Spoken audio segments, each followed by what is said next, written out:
ब्रह्मा जी ने जब रावण को वरदान मांगने के लिए कहा, तब रावण ने बड़ी प्रसन्नता से साफ साफ कहा, हे सृष्टिकर्ता, आज मुझे आपसे सिवाय अमरता के कोई और वरदान नहीं चाहिए। रावण का इतना कहना था कि ब्रह्मा जी चौंक गए। पृथ्वी पर मानो भूकंप आ गया, बिजलियां कड़कने लगी, समुद्र में पानी की बड़ी बड़ी तरंगें उठने लगी। देवताओं की चिंता तो अब उफान पर पहुंच गई थी। लेकिन रावण अपनी इच्छा को विस्तार से बताने लगा। मैं चाहता हूं कि पृथ्वी की कोई भी शक्ति मुझे मार न सके। मैं सदा सदा के लिए अमर हो जाऊं। इसी वर को आपसे प्राप्त करने के लिए मैंने इतनी कठोर तपस्या की है जगत पिता। सभी देवतागण की सांसें ब्रह्मा जी के जवाब पर अटकी थीं। आश्चर्यचकित हो चुके ब्रह्मा जी बोले, ये असंभव है दशानन। तुम एक बार पुनः विचार कर लो और अपना वरदान सोच समझ कर मांगो। यह सुनते ही रावण क्रोधित हो उठा।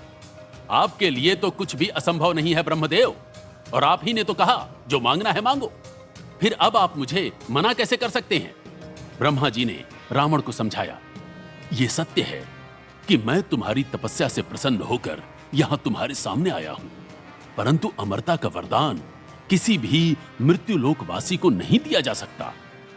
रावण ने तुरंत पूछा, मैं कुछ समझा नहीं। रावण, सृष्टि का एक नियम है और जिसका भी जन्म इस पृथ्वीलोक पर हुआ है उसकी मृत्यु को टाला नहीं जा सकता। तुम चाहो तो कुछ और शक्तिशाली वरदान मांग सकते हो वत्स। रावण सोच में पड़ गया। वो अपने बल के अहंकार में यह समझता था कि मानव और वानर जाति उसका कुछ बिगाड़ नहीं सकती। इसलिए उसने बहुत सोच समझकर ब्रह्मा जी से कहा, हे प्रभु, मैं किसी सुर, असुर, नाग, गंधर्व और किन्नर द्वारा मारा न जा सकूं और मैं इच्छाधारी बनकर अपना वेश और आकार बदल सकूं। मुझे ऐसा वर दे। रावण ने अभी भी अमरता का वरदान ही मांगा था, लेकिन दूसरे शब्दों में। लेकिन इस बार यह सुन ब्रह्मा जी के मुखमंडल पर मुस्कुराहट आ गई। तुम्हारी ये इच्छा पूर्ण हो सकती है वत्स। तथास्तु, तुम किसी भी सुर, असुर, नाग, गंधर्व या किन्नर के हाथों मारे नहीं जाओगे और तुम मायावी शक्तियों के स्वामी रहोगे, अर्थात तुम अपनी इच्छा से वेश और आकार बदल पाओगे। यह सुनते ही रावण अति प्रसन्न हो गया। लेकिन तभी ब्रह्मा जी बोले, लेकिन एक बात का स्मरण रखना दशानन, कि किसी दुर्भावना से ग्रसित होकर अथवा अन्याय करने के उद्देश्य से अगर तुम इन शक्तियों का प्रयोग करोगे तो ये शक्तियां अप्रभावी हो जाएंगी। रावण ने सहमति में सिर हिलाया और झुककर ब्रह्मा जी को प्रणाम किया। अगले ही पल ब्रह्मा जी अदृश्य हो गए। रावण जोर से हंसने लगा। अब मैं अमर हूं, मुझे कोई नहीं मार सकता। चलो शीघ्र घर चलो। वरदान प्राप्त करके तीनों भाई वहां से निकल गए। देवलोक में तो हाहाकार मच गया था। सभी देवता नारद मुनि के सामने नतमस्तक थे। अब क्या होगा नारद मुनि? रावण ने एक प्रकार से अमरता का वरदान ही पा लिया है। नारद मुनि ने मुस्कुराकर कहा, इसके पीछे जरूर कुछ बहुत गहरा राज छिपा है। हमें शांति से आने वाले समय की प्रतीक्षा करनी चाहिए। उधर सुमाली को पता चला कि उसके नातियों ने ब्रह्मा जी से वरदान प्राप्त कर लिया है, तो उसकी खुशी का ठिकाना नहीं रहा। तीनों भाई जैसे ही नाना के आश्रम पहुंचे, उन्होंने अपनी मां और नाना को प्रणाम कर उनका आशीर्वाद प्राप्त किया। हम अपना कार्य पूर्ण कर लौट आए माताश्री। कैकसी ने आंखों में आंसू लिए तीनों को गले लगा लिया। तुम तीनों ने मेरा गौरव बढ़ाया है। सुमाली ने जैसे ही रावण को गले से लगाया, वो अपने नाना की आंखों में आंसू देख चौंक गया। नानाश्री, ये आंसू क्यों? ये समय तो खुश होने का है। अब हमें विजय हासिल करने से कोई नहीं रोक सकता। सुमाली ने कहा, तुम तीनों भाइयों को देखकर मुझे मेरा समय याद आ गया रावण।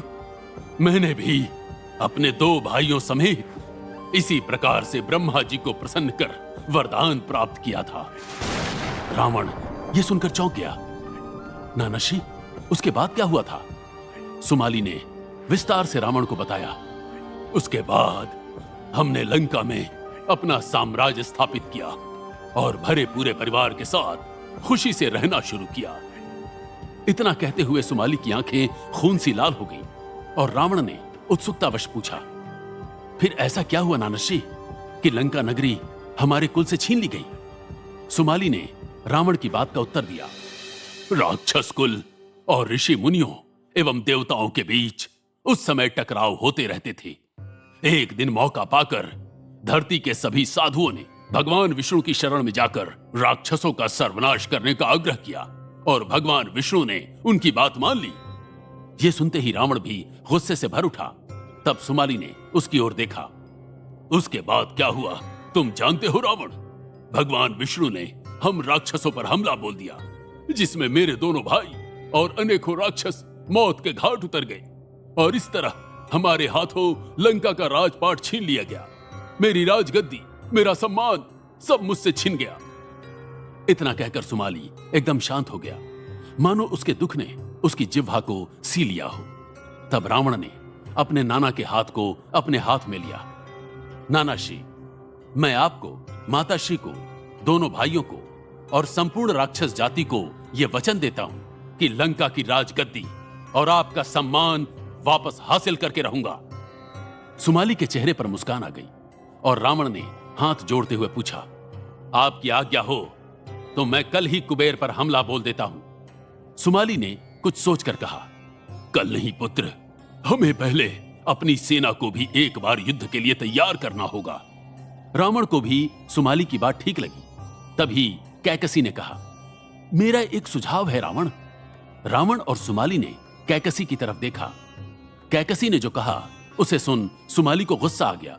मुझे लगता है लंका पर युद्ध से पहले हमें दूत भेजकर कुबेर को यह सूचना दे देनी चाहिए कि रावण लंका विजय के उद्देश्य से आ रहा है। युद्ध नीति यही कहती है। सुमाली तुरंत बोला, असुरों के लिए कोई युद्ध नीति मान्य नहीं होती कैकसी। राक्षस सैनिकों का बस एक ही सिद्धांत होता है, जो चाहिए उसे बलपूर्वक हासिल करना, और रावण यही करेगा। मगर रावण ने अपने नाना की बात काटी। नाना श्री, मैं क्षमा चाहूंगा, पर मुझे मां का यह प्रस्ताव अच्छा लगा। युद्ध नीति कहती है कि दुश्मन से बराबरी का युद्ध होना चाहिए। सुमाली को अब रावण की बात माननी पड़ी। ठीक है रावण, जैसा तुम दोनों कहो। मैं कल ही एक दूत को संदेश लेकर राजमहल भेजता हूं। अगली सुबह लंका के स्वर्ण महल में कुबेर का बड़ा सा दरबार लगा हुआ था। उनके मंत्री सोने के सिंहासनों पर बैठे हुए थे और कुबेर एक खास और ऊंचे सिंहासन पर विराजमान था। तभी एक सैनिक वहां आया। महाराज कुबेर की जय हो। बाहर एक दूत दशानन रावण का आपके लिए संदेश लेकर आया है महाराज, जिसे वो स्वयं पढ़कर आपको सुनाना चाहता है। कुबेर को आश्चर्य हुआ कि अचानक रावण दशानन कब से हो गया और उसने ये दूत को क्यों भेजा है। तभी एक मंत्री बोला, रावण का स्वयं न आकर दूत को भेजने का अर्थ निश्चय ही कोई शुभ संकेत नहीं है। कुबेर ने सैनिक से कहा, दूत को यहां लेकर आओ। सैनिक के जाते ही कुबेर ने अपने सेनापति मणिभद्र से पूछा, क्या लगता है रावण ने दूत क्यों भेजा होगा?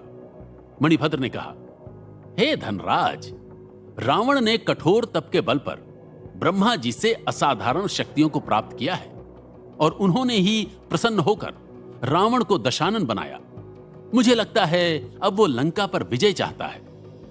कुबेर ने गौर से मणिभद्र को देखा तो उसने हां में सिर हिलाकर आगे कहा, आप जानते हैं वो सदैव नाना सुमाली के प्रभाव में रहता है, इसलिए वो पुनः लंका पर असुरों का राज कायम करने के लिए कोशिश करेगा।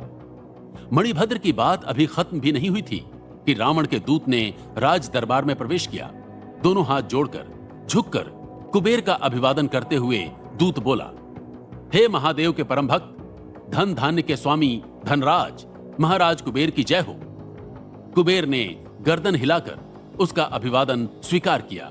दूत आगे बोला, मैं आपके भ्राता दशानन रावण का दूत और दैत्यराज सुमाली का अंगरक्षक मलय हूं। आज आपके दरबार में रावण का संदेश लेकर आया हूं। रावण चाहते हैं कि मैं उनका संदेश स्वयं आपको पढ़कर सुनाऊं। कुबेर ने उत्तर दिया, मैं लंका के राज दरबार में आपका अभिनंदन करता हूं दूत मलय। मैं आज्ञा देता हूं कि आप रावण का संदेश पढ़कर सुनाएं। दूत ने पन्ना खोलकर संदेश पढ़ना शुरू किया। लंका के राज सिंहासन पर विराजमान षड्यंत्रकारी, आपको दशानन रावण का वंदन। पहली पंक्ति ने ही राज्यसभा में हाहाकार मचा दिया। कुबेर ने हाथ उठाकर सबको शांत होने के लिए कहा और दूत आगे पढ़ने लगा। आप जिस प्रतिस्पर्धा के परिणाम स्वरूप इस सिंहासन के स्वामी बने हैं, मैं उस परिणाम को पुत्र मोह से ग्रसित एक छल मानता हूं। इसीलिए आपकी राज सत्ता को नकारता हूं। मेरा आरोप है कि आपने छल करके यह राजमुकुट अपने सिर पर सुशोभित किया है। कुबेर के मंत्रियों के हाथ गुस्से में मुट्ठियों में बदल गए, लेकिन वो चुपचाप आगे सुनते रहे। अगर आपको छल से जीतना आता है तो मुझे बल से जीतना आता है। मैं दशानन रावण आपको युद्ध की चुनौती देता हूं। आने वाली अमावस्या की रात आपके जीवन की काली रात साबित होगी। उस दिन मैं अपनी असुरी सेना के साथ लंका पर हमला करूंगा। इस संदेश को कोई चेतावनी ना समझकर सूचना समझा जाए। लंका दैत्यों की थी और दैत्यों की ही रहेगी। अभिवादन सहित रावण। जब दूत ने संदेश पढ़कर समाप्त किया, तब कुछ क्षण के लिए राज दरबार में गहरी शांति छा गई, क्योंकि रावण ने तीखे शब्दों के साथ खुली चुनौती ही दी थी। कुबेर ने सेनापति मणिभद्र की तरफ देखा। मणिभद्र ने महाराज को आंखों के इशारे से निश्चिंत रहने का आश्वासन दिया। अब कुबेर ने दूत मलय की ओर देखते हुए कहा, आप जाकर रावण को हमारा संदेश दे दीजिएगा कि उनका संदेश हमें प्राप्त हो गया है। हम उनकी इच्छा अनुसार अमावस्या को लंका में उनकी प्रतीक्षा करेंगे। लंका में हाहाकार मचाकर मलय राज दरबार से वापस जंगल में आया। उस समय सुमाली के मार्गदर्शन में पूरी असुरी सेना लंका के जंगलों में युद्धाभ्यास कर रही थी। लेकिन वहां जो मलय ने देखा, उसकी आंखें मानो फट गईं। सामने राजा कुबेर रावण के नाना दैत्यराज सुमाली के चरण स्पर्श कर रहे थे। यह देखकर मलय आश्चर्यचकित रह गया। यह कैसे संभव है? अभी तो राजा कुबेर लंका में थे, फिर यहां कैसे? तभी मलय को देख सुमाली ने उसे बुलाया। आगे मलय, लेकिन इससे पहले तुम मुझे राज दरबार की खबर दो। स्वयं महाराज कुबेर हमारे पास आकर यहां बता रहे हैं कि राजभवन में क्या क्या हुआ। मलय के चेहरे का रंग उड़ा हुआ था। लेकिन दैत्यराज, यह भला कैसे संभव है कि मैं घोड़े पर सवार होकर हवा से बातें करता हुआ एक क्षण भी गंवाए बिना सीधे आपके पास आया हूं, और महाराज कुबेर मुझसे पहले यहां पहुंच गए? अभी तो ये दरबार में विराजमान थे। सुमाली ने हंसते हुए कहा, तुम ये नहीं समझोगे। ये बताओ कि जब तुम इनसे यानी महाराज कुबेर से राजमहल में मिले और इनको रावण का संदेश पढ़कर सुनाया, तो इन्होंने क्या कहा? मलय ने महाराज कुबेर की प्रतिक्रिया और जवाब बताना शुरू किया। इन्होंने मुझसे कहा कि मैं रावण को सूचित कर दूं कि उनका संदेश इन्हें प्राप्त हो गया है और अमावस्या को ये लंका में रावण की प्रतीक्षा करेंगे। सुमाली ने यह सुनकर हंसना शुरू कर दिया। तभी मलय ने इधर उधर देखते हुए पूछा, लेकिन दैत्यराज, मुझे रावण कहीं दिखाई नहीं दे रहे हैं। क्या वो किसी आवश्यक काम हेतु कहीं गए हैं? मलय की बातों को सुनकर सुमाली के सामने खड़े महाराज कुबेर ठहाके मारकर हंसने लगे।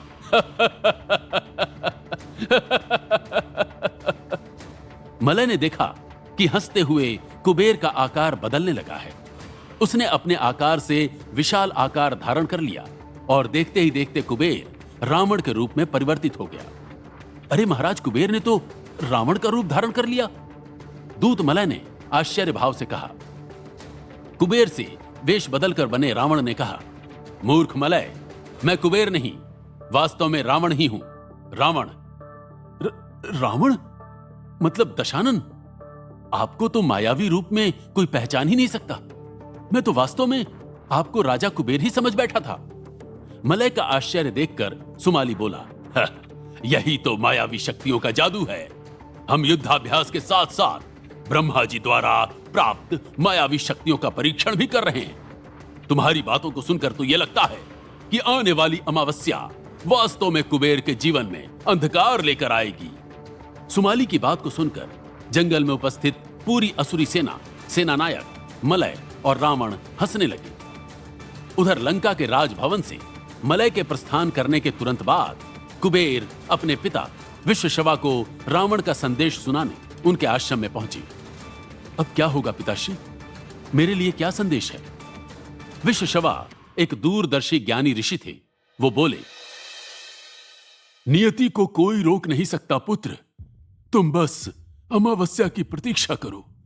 नियति ने लंका और लंका वासियों के कल्याण के लिए जो तय किया है वही होगा।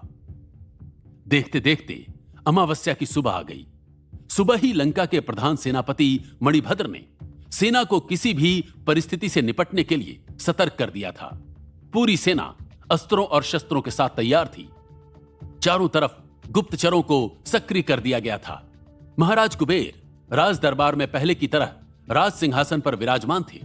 मुख्य द्वार के द्वारपालों ने प्रधान सेनापति मणिभद्र को आकर बताया, सेनापति, गुप्तचरों ने जंगल की ओर से आती हुई युद्ध घोष की ध्वनि सुनी है। घोड़ों के दौड़ने की आवाज को सुनकर ऐसा प्रतीत होता है कि बड़ी संख्या में रावण की सेना लंका की ओर आ रही है। सेनापति मणिभद्र ने तुरंत राज दरबार में प्रवेश किया और घबराते हुए महाराजा कुबेर से कहा, लंका के विरुद्ध युद्ध का आरंभ हो चुका है महाराज। किसी भी क्षण हमला होने वाला है। आपकी क्या आज्ञा है? कुबेर ने राज दरबार में अतिथि स्वरूप विराजमान अपने पिता विश्वश्रवा को देखा और दोनों के चेहरे पर एक रहस्यमयी मुस्कान आ गई। जो कुबेर ने करने को कहा उसे सुन मणिभद्र के चेहरे का रंग उड़ गया। यह आप क्या कह रहे हैं महाराज?